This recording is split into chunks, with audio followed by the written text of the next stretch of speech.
New York City Mayor Eric Adams. Lucas Rosado, swimmer, Children's Aid Society. And please welcome the 57th Governor of the great state of New York, Governor Kathy Hochul.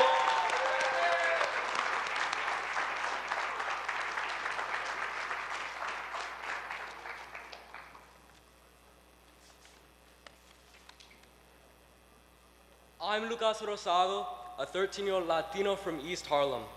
Some of my earliest memories are swimming here at the Children's Aid Milbank Center. I started swimming when I was 5 and went competitive when I was 7. And one of my favorite things to do is race at swim meets. I always have fun competing, making new friends, and improving with my team. During the pandemic, that all came to a stop. In that long period when I couldn't swim, I realized just how important swimming is. It's a valuable skill that teaches values like community, sportsmanship, hard work, discipline, and perseverance. In Latino and Black communities like mine, I think expanding swim programs would be amazing. In these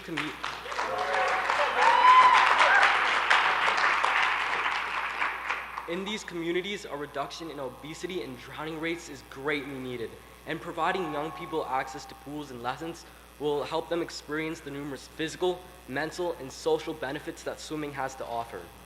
Programs that increase pool access and swimming education, like the Children's Aid, are great for building strong and healthy communities. Swimming is also a social sport that allows you to meet new people and learn valuable skills like sportsmanship and teamwork. People who started as toddlers just learning how to swim eventually grow up to be coaches as adults, all while maintaining lifelong friendships. That comfort, shared by all ages and backgrounds here at the pool, is something more people need to experience. And I'm confident that Governor Hochul's announcement will help achieve that for all communities. That is why I'm so excited the governor is here. She's going to tell us about a new plan to get more people in the pool. I hope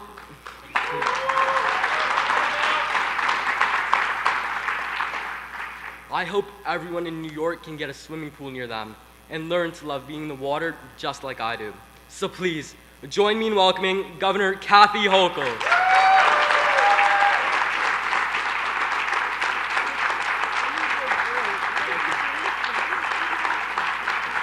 Let's give another huge round of applause to Lucas, who did an amazing job. Lucas Rosado. Well done, Lucas. So articulate and composed, and so happy to be out of school. That was great. You know, as I unveil my 4th proposal, my State of the State, I'm really delighted to be here at the bank, as it's fondly known as, hosted by Children's Aid. And this is an opportunity for us to focus on vital opportunities for our youngest New Yorkers to learn how to swim, but also, as Lucas said, learn sportsmanship and friendship and develop new relationships and stay alive. It's been an ambitious week for us so far. On Tuesday, we announced our consumer protection and affordability agenda. On Wednesday, we talked about getting back to basics when it comes to reading.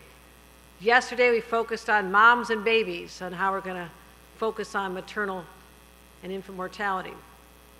And during my State of the State on Tuesday, you'll hear more details about some of the critical issues facing New Yorkers, focusing on crime and mental health, 2 areas that Mayor Adams and I are laser focused on. But today, since it's Friday, let's talk about something a little more fun, a little more lighthearted, but it's still a big issue.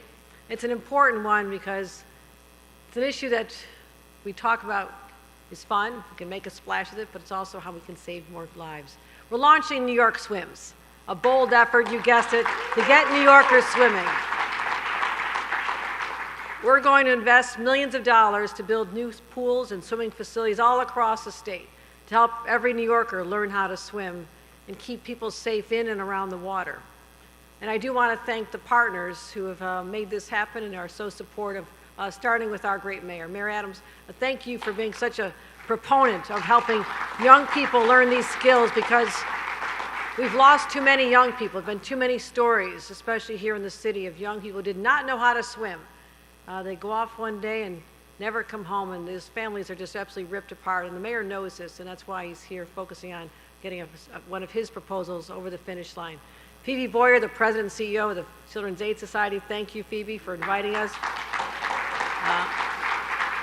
It's always great when our congressman's in the house. We've had some amazing announcements. Adriana Espaillat, thank you. Yes, the Second Avenue subway's happening. You can stop asking me about it for the first time in a decade. Senator Cordell Clear, thank you for a great partner. Senator Robert Jackson has joined us. Where is down at the end, holding up the end of the aisle there. Assembly Member Manny De Los Santos, Manny's here. Assembly Member Eddie Gibbs has joined us. Thank you, Eddie. Great to see you. Manhattan Borough President Mark Levine. Thank you, Mark. All my other colleagues in local government and city council, and Heidi Reese, who you're going to hear from Aquabiva, who's going to be talking in a couple minutes. And all the advocates. Give a round of applause to the advocates who've been fighting for this for a long time. You know, you think about our New York State. We have the most beautiful waterways. It's where we enjoy families and gatherings. And, you know, you think about Long Island's beautiful beaches, Orchard Beach, learn how to salsa there, sort of. Coney Island, I was there right at the beginning of the season. The water was a little cold, but for someone from Buffalo, it kind of felt warm. Brooklyn's McCarran Pool Park, and all the way from here, all the way up to the North Country and the Great Lakes. And so we have so many bodies of water, number one, and we love to recreate around them. And I think about that as I think about my parks superintendent or my parks commissioner, Eric Kulisade. He also has been very focusing on our state parks and how we can bring more swimming to them. But these are sanctuaries that foster physical fitness, relaxation, fun, and having come across the hottest summer on record last summer, anybody remember that? It's hard to think about that today. It's a place that people can finally get some refuge from the scorching heat. It's so necessary. And we're going to have more and more of that with the ravages of climate change continuing as it is. But sometimes if you don't know how to swim, what you think is a refuge, that break, can become a death trap in an instant. And it has, tragically, for far too many New Yorkers. As I mentioned, yesterday we talked about how we can keep more infants alive right after they're born. Well, let's focus on kids as they get older, keeping them safe. You know, drownings in our state have reached record highs in the last couple of years, claiming 230 lives in 2021 alone, the last year we have numbers for. All of them are preventable. Every single one of those young people should still be alive today. And children are particularly vulnerable. Drowning is the leading cause of death for 1 to 4-year-olds in our country, and the second leading cause of death for 5 to 14-year-olds. Think about that. If children knew how to swim, there'd be thousands of more young people growing up in our communities, more families intact, enjoying life. It's every parent's nightmare to think that that could happen. But here's the challenge. The pain is not shared equally among the population. Low-income communities of color, have suffered decades of disinvestment in swimming facilities. A lot of people didn't think it mattered. Some communities have phenomenal facilities, like I just saw here today, saw some wonderful kids having a great time learning how to swim. But this is not available in every community. And there's dwindling options for low cost or free swimming lessons. And now we also have on top of this, the mayor remembers this from last year, we have a national lifeguard shortage. So even when we do have the bodies of water, we have people want to learn how to swim, we have a shortage of lifeguards. So the problem has been compounded. Now, we've given state lifeguards a raise, we've stepped up training, but still municipalities are struggling to recruit and train new instructors. That means fewer swimming lessons are being taught to young people, less programming than ever before. And what happens is, in communities of color where they're not learning how to swim, there's a higher rate of death due to drownings. Black Americans are 1.5 times more likely to drown. Black children are 3 times more likely to drown. It doesn't have to be that way. We can stop that. We have to do that. And I saw a story last summer that still shakes me to my core. When I think about this homeless family that was trying to escape the heat. They were in a Bronx shelter.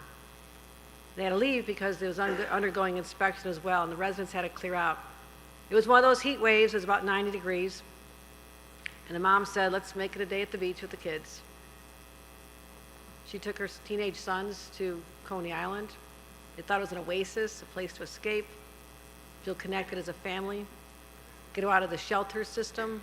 The two brothers went swimming together in a place where the beach was closed. And all of a sudden, one of the boys disappeared in the waves. Bystander tried to rescue him. Another tried, but the current was too strong. And as a mom, I cannot imagine what it felt like to be the mom on the shore, watching your child drown. Boy was a 10th grader. He had a lot of potential. We can't let that happen anymore. We can't let that happen. We've got to end this tragic cycle. It's not just about making people love the water. It's making sure they're safe. They know how to handle that current. They know what to go into, how to handle that when there's swept with the waves. There are techniques you can learn. So what I want to do is I've talked about in every one of my planks in my proposal. Let's focus on common sense solutions to everyday problems. This isn't complicated, my friends. So I'm putting forth a plan to dramatically expand access to swimming, particularly in underserved communities. We're calling it New York Swims. That stands for statewide investment in more swimming. I liked it. You like it? It's going to expand our recreational opportunities, and this is how we keep families safe. And first, we're going to embark on a program of pool construction unrivaled since FDR's Work Progress Administration. We all know what FDR did, right? He was a governor first. I live in the house he used to live in. He was governor a short time, but he started building here. And him personally turned to swimming for therapy. We all know he had polio. He knew the therapeutic benefits. When he had his polio diagnosis in 1921, he began swimming 3 times a week. They say it helped him a great deal. And within a few months, he started regaining some of his strength back. So he actually installed a pool in a little greenhouse behind the governor's residence. Guess where I swim every day. And I'm reminded that no matter what the challenges that I face as governor may be, FDR had polio on top of everything else. So that puts everything in perspective for me every day when I have a chance to be in that place. So swimming became an important part of FDR's life. And we also decided that we needed more pools in the city. He constructed 11 pools with people. He wanted to put people back to work during the Depression, the Works Progress Administration. So I say, let's follow that model. Let's build at least 10 more across the state. And this year we'll announce a $60 million capital grant program to fund 10 new landmark swimming pools in underserved communities. We're going to make that commitment right now. Things have changed a lot since FDR. You know, where are we going to put a pool? A lot of New York has been built up since FDR was governor and then president. And since then, engineering has made a lot of strides. So let's start getting creative. So this is something I know the mayor loves. We're investing another $60 million to develop and install innovative floating pools. Have you seen floating pools before? This is how you open up your rivers and waterways to the public. Yes, right over there. I was going to point with this arm, but let's. So I'm pleased to announce that Mayor Adams and I are joining forces to advance a long-stalled, much debated, but it's an innovative floating pool concept right over there.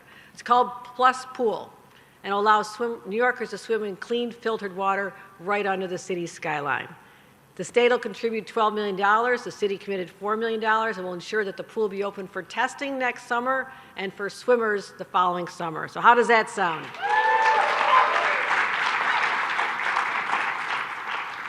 We also are going to have more options as it starts getting really hot. We have to take care of our people. And we're launching a $30 million fund to deploy pop-up pools, above-ground pools that can combat extreme heat at block parties, parks, and events when the weather really requires it. We'll make historic investments in swimming in our state parks. There you go, Mr. Commissioner. He's very happy to, just in time for the centennial celebration. You know that New York State has the oldest state parks in the nation. What's the oldest state park? Right, Niagara Falls. Come on, everybody. Go visit Niagara Falls, too. So today we're showcasing 2 of those projects here as well. So we can do this. We're restoring the Jones Beach East Bathhouse, the last major piece of infrastructure that has not been revitalized. And at Sojourner Truth State Park, we're constructing a floating swim structure in a quarry lake. Amazing. And that's further transforming what was a site for cement production and brick making into a dynamic public space. But pools and beaches need lifeguards, as I said, right? You can't open pools and swimming places without them, and you can't teach people to swim without a lifeguard. So what we're going to talk about is how we can have a grant program to help municipalities overcome these shortages and encourage wider access to public beaches and pools. We're going to double the number of safety programs at all parks, state parks, and also directing SUNY to open their doors to the public to use their facilities to train more lifeguards as well. So we're hitting on all strides, my friends. We're trying to find every way we can. Also want to fund transportation to get to the pools so we can reduce the barrier for children to have access to pools and beaches. So that's what we're looking at. And I want you to know how important swimming is to me. I love to swim, as you know, when I'm not working out in the gym, doing dumb things. But there's a story I want to share with you that I've never told before. A little bit embarrassing, but that's all right. A lot of things I'm proud of being a mom, raising a couple of great kids, proud to be governor. But growing up in a family where my brothers were those superstar athletes, you know, captain of the football, baseball, basketball team, all 4 brothers, always walking in the door with these big trophies or ribbons or championships. And here I am, very unathletic. I really felt that I paled in comparison. My mom was never taught to swim. She didn't know how to swim. And my dad did, though. He thought that all 6 of his children should learn how to swim. So our pool had a swim team. I was 8 years old, and they didn't have someone to compete in the 10-year-old boys and under competition. So someone said, why don't you go over and try it out? I was like, I don't know what I got to lose, right? Even back as an 8-year-old, I was kind of a risk taker. Why not? I was persuaded to jump in and give it a try. I want to tell you this. I'm really proud. That day, I won my first and only athletic medal in my entire life. Now, here's the catch. It was 2nd place, and there were only 2 of us in the pool. But that's serious. It's still a medal, right? It's still a medal, right? So my view is no matter what the odds are, take the risk, jump in, and now I have a medal to show for it. And so today, swimming is still one of my greatest pleasures. I love it. I want every person to love it. I want every child to have access to this, and I want to keep more kids alive. Let's spare families the tragedy that too many have come to know. So with all that, I'm ready. Are you ready to jump in? Let's jump in. Let's do it. And my great partner in doing everything we can to make this city vital, safer, stronger, and let's keep more kids alive and teach more kids to swim, and that is our great mayor, Eric Adams.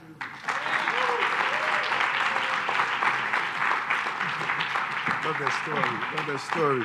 Good to be up here among just, so many great folks and colleagues in government, from our congressional leader, assembly persons and women, council persons. Good to see you all, state senators as well.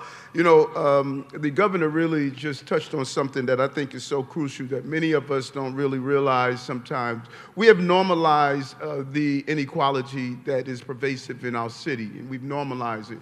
You walk inside a classroom in a particular place in the city and ask, how many of you know someone who has been the victim of gun violence? And probably 80% of the class would raise their hand. And then you ask that same question, how many of you know someone who's a lifeguard? They will look around and probably ask the question, what is a lifeguard? Because we've normalized the inaccessibility of the resources of this city. And then you go across town to the same place and actually, how many know someone that's a victim of a gun violence, and not one person would raise their hand because they would think, why would someone be a victim of a gun violence? And you say, how many of you know someone that's a lifeguard? The entire classroom will raise their hand. And we have had a city that states you don't get the quality of any new innovation unless you have gentrification to move into the communities. If you don't change the ethnic dynamics of a community, you don't get any of the nice things that come with it. Today, we are saying no to that, and that's what this administration is all about. Listen, like it or not, crime is down, jobs are up, and tourists are back. 62 million tourists are in this city. We're seeing the exciting things that we expected because we have a partnership with the governor of the state of New York and the mayor of the city of New York, and we're able to get it done. Think about this plus pool. You know how long we fought for this? Where's George Fontes? Is he here? George and I have been talking about this for years. We've had a city of no. Any new invention, everyone said no to. This was an invention that was possible of being able to use our own waterways to find pools in communities who have historically been ignored. And so what the governor is doing with New York Swim, the largest investment since the New Deal. Many of you probably missed that. She could have easily stated, let me open a new pool in some community somewhere. But she says, no, not only must we open the pools, but we also must build up the pipeline for the next generations of lifeguards, which we have a shortage of. And then if you go look at the lifeguards, you don't see the diversity in the ranks of the lifeguards. So now we are teaching young people how to swim earlier so that they can participate in the benefits of being a lifeguard. Transportation to the pools, using plus pools to go in communities that have been historically ignored.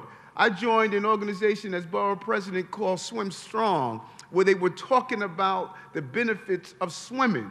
Because the benefits of swimming is more than just knowing how to do a lap in the pool. It's a survival mechanism. New York City is surrounded by water, folks. And our young people are not being taught how to swim. And it's becoming some of the leading causes of death through drowning or the inability to be able to swim. This is a moment that if you just miss it, you would think that it was just talking about a new pool or a new innovation. No, it's not. It is changing our mindset. Your ethnicity should not determine your destiny, and it should not determine what you should have in your community. And it's a bold change. It's a different shift, because historically, those who were in power had these things in their community. So they didn't see the normalization of the denial of communities who were not having this. I didn't have a swimming pool in my community. I had a water hose, and hopefully the fire hydrant was turned on. That was my pool. Coney Island is the Hamptons for my community. Reese Beach is Martha's Vineyard for my community. That is our Cayman Island.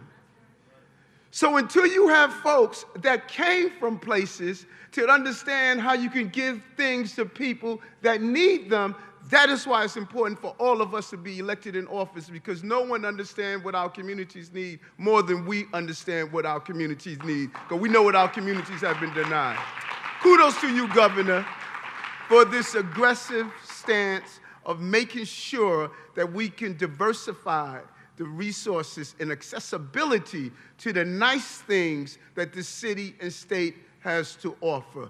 I'm happy for this moment. Long fight since my days of borough president. We had a governor that got it done. Let's hop in and let's swim. Thank you very much. Please welcome to the podium, Heidi Reese. Come on, Sister Reese, co-owner of Aqua Baba. Yes, correct. Thank you so much. I appreciate you. Hello. First, I want to thank, on behalf of the New York Water Safety Coalition, Governor Hochul for her bold approach to reducing drownings in New York State. I also want to thank Governor Hochul for signing the hospital video law, which will educate thousands of new parents about the hazards of drowning. The governor's work to reduce the drowning is critical. The CDC provides that drowning is the leading cause of death for children under 5. and the second leading cause of death for children ages 5 to 14. Each year, drowning kills about 4,000 nationwide, and that number has been increasing since the pandemic. Drownings disproportionately affect children of color, children from low-income families, and children with special needs. The National Institute of Health has shown that the participation in formal swim lessons reduced the risk of drownings by 88%. Drowning is a serious health crisis that affects New Yorkers across the entire state. We are so proud to have a leader of our state, Governor Hochul, leading the effort to eliminate drowning in New York. We thank you, Governor Hochul, for all of your efforts. Now here's my story. Throughout my earlier life, I've always loved water, but I never learned to swim. Conventional teaching methods did not work for me. As a result, I didn't learn to swim until my 20s. When I met my husband, a retired professional swimmer, opposites attract, he offered to teach me. Once he started teaching me, it clicked, and I learned to swim in just one lesson. After a lifetime of struggle, I was frustrated that it just took a more understanding approach to learn. When I became pregnant with our first child, I was obsessed with her learning to swim from birth, and my husband wanted to make me happy. We decided to open a very small program because at the time in Williamsburg, there was very few pools and very few swim lessons, and certainly none that applied to infants. We figured while we taught our daughter, we might as well open it up to others. Once word spread to more and more families about an inclusive patient teaching method, we expanded and Aquababa was formed. Through our efforts, we realized how difficult it was to find accessible pools, swim lessons, and even harder to find swim lessons that were adaptive to families, particularly those with special needs. We worked for years to find solutions, and even during the pandemic, when pools were shut down, we continued to work. Through our work, and in combination with the efforts of the New York Water Safety Coalition, it became clear that the lack of access to swim facilities for families in underserved communities were at a much higher risk. We have seen Black and brown communities in our program who are fearful of entering the water themselves, but are so determined to teach their child, they brave it. We are so inspired by the dedication of those families who have overcome so many challenges to face their fears and learn to swim. We are looking forward to working with Governor Hochul, whose proposal to help eliminate those challenges and get families into pools is so critical. Safe, accessible facilities are so important to help Black and brown communities learn to swim and to reduce the number of drownings across our state. From the families and the employees of Aquababa, we thank you, Governor Hochul. We look forward to continuing our work with you to make sure that everyone has access to education and pools in New York State. Thank you, everyone. Please remain seated for a photo with the swimmers.